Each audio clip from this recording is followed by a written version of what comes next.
പത്തനംതിട്ട കിടിലൻ എപ്പിസോഡിലേക്ക് എല്ലാവർക്കും സ്വാഗതം. അങ്ങനെ നമ്മുടെ അനന്തപുരിക്കാരുടെ തകർച്ചയ്ക്ക് പിന്നിൽ ഏൺ ജ്വല്ലറി ആണെന്നും ജ്വല്ലറിയിൽ നമ്മൾ കരുതുന്നത് പോലെ ഒരാളില്ല, ഇതിൻ്റെ പിന്നിൽ മറ്റാരോ പ്രവർത്തിക്കുന്നുണ്ട്, അയാൾ ഒളിഞ്ഞിരിക്കുകയാണ് എന്നും അവന്തികയും അയാളുമായിട്ട് ബന്ധം ഉണ്ട് എന്നുള്ളതൊക്കെ നമ്മുടെ മുത്തശ്ശൻ മനസ്സിലാക്കി കഴിഞ്ഞിരിക്കുകയാണ്.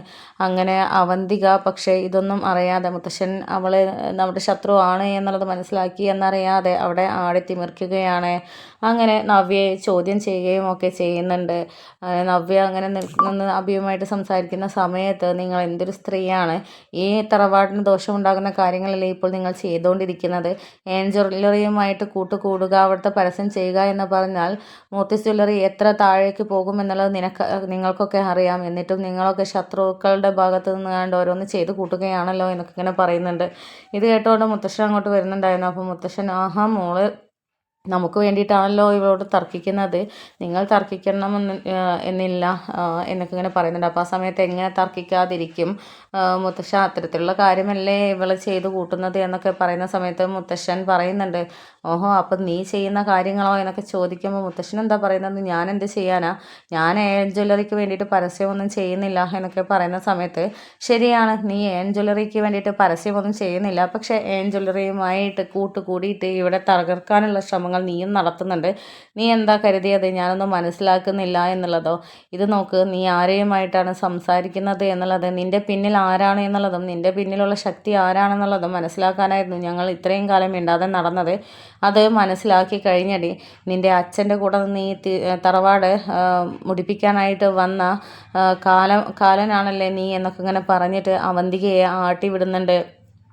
എന്നിട്ട് മുത്തശ്ശൻ പറയുന്നുണ്ട്, നിന്നെ ഇവിടെ നിന്ന് ഇറക്കാൻ എനിക്ക് അറിയാഞ്ഞിട്ടല്ല, പക്ഷേ ചെറിയ പ്രായമാണ്, മാറ്റി തിരുത്തേണ്ട, സത്യങ്ങൾ തിരിച്ചറിയേണ്ട സമയം നീ കഴിഞ്ഞിട്ടുണ്ട്. പക്ഷെ നീ അത് മനസ്സിലാക്കാതെ നിൻ്റെ അച്ഛൻ പറയുന്നത് മാത്രം വിശ്വസിച്ചിട്ട് ഇവിടേക്ക് വന്നേക്കുവാണ് എന്നൊക്കെ പറയുന്നുണ്ട്. അപ്പോൾ ഇത് കേട്ടിട്ട് അഭിയാണെങ്കിലും ജലജയാണെങ്കിലും ഞെട്ടിത്തെരിച്ച് നിൽക്കുന്നുണ്ട്. എന്നിട്ട് അവന്തികയോട് ചോദിക്കുന്നുണ്ട്, എന്താ മോളെ പറഞ്ഞത്, അച്ഛനോ, അച്ഛൻ ഇവിടെയുണ്ടോ, എപ്പോഴാണ് വന്നത് എന്നൊക്കെ ചോദിക്കുമ്പോൾ മുത്തശ്ശൻ പറയുന്നുണ്ട്, ഓ ഒന്നും അറിയാത്ത പോലെ അമ്മയും മക്കളും ചേർന്ന് നാടകം കളിക്കുകയാണെന്നുള്ളത് എനിക്ക് മനസ്സിലായി എന്നൊക്കെ പറയുമ്പോൾ ജലജ പറയുന്നുണ്ട്, അയ്യോ അച്ഛ, ഇക്കാര്യത്തിൽ സത്യമായിട്ടും ഈശ്വരനാണ്, ഞങ്ങൾ അറിയത്തില്ല, ഇവൾ ഇതുവരെ ഞങ്ങളുടെ ശത്രുവാണെന്നാണ് കരുതിയിരുന്നത്, അത് മുത്തശ്ശൻ ഞങ്ങളിൽ നിന്നും മനസ്സിലായിട്ടില്ല, അല്ലെങ്കിലും അഭിനയവും യാഥാർത്ഥ്യവും തിരിച്ചറിയാനുള്ള കഴിവ് അച്ഛനുണ്ടല്ലോ, എന്നിട്ടും ഇത് മനസ്സിലാക്കുന്നില്ലല്ലോ അച്ഛ എന്നൊക്കെ ഇങ്ങനെ പറയുന്നുണ്ട്.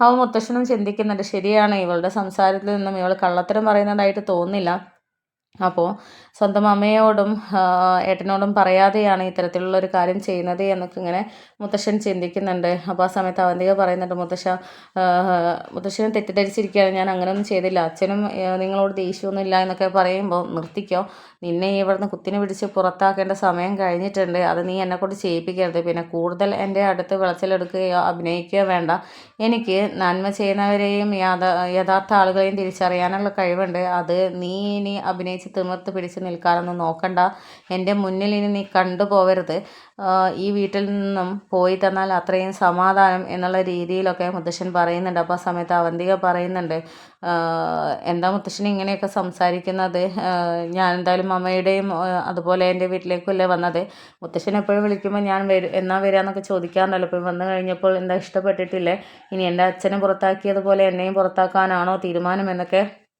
അവന്തിക ചോദിക്കുന്നുണ്ട്. അപ്പോൾ ആ സമയത്ത് മുത്തശ്ശൻ പറയുന്നുണ്ട്, നിൻ്റെ അച്ഛനെ പുറത്താക്കിയത് എന്താണെന്നാണ് നിന്നെ പറഞ്ഞ് അവരും ധരിപ്പിച്ചിരിക്കുന്നത്, നിൻ്റെ അച്ഛൻ പുറത്താക്കാനുള്ള കാരണം നിൻ്റെ അമ്മയോടാണ് ചോദിക്കേണ്ടത്, അത് നിൻ്റെ അമ്മ കാരണമാണ്, അത് നീ ആദ്യം തിരിച്ചറിയണം, പിന്നെ എന്താണ് എന്നുള്ളത് ഇനി നീ നിൻ്റെ അമ്മയോട് ചോദിക്കുക എന്നൊക്കെ പറഞ്ഞിട്ട് മുത്തശ്ശൻ അവിടെ നിന്ന് പോവുകയാണ്. അപ്പോൾ അവർക്കിടയിൽ ഒരു കരട് വാരിയിട്ടിട്ടാണ് മുത്തശ്ശൻ അവിടെ നിന്ന് പോകുന്നത്. അപ്പം അവന്തികയ്ക്ക് മനസ്സിലാവുന്നുണ്ട്, ഇതിൽ അമ്മയ്ക്ക് എന്തോ കളിയുണ്ട്, അമ്മയാണ് പ്രധാനപ്പെട്ട വില്ലത്തി എന്നാണ് തോന്നുന്നത് എന്നുള്ളൊരു ചിന്ത അവന്തികയുടെ മനസ്സിലോട്ട് വരികയാണ്.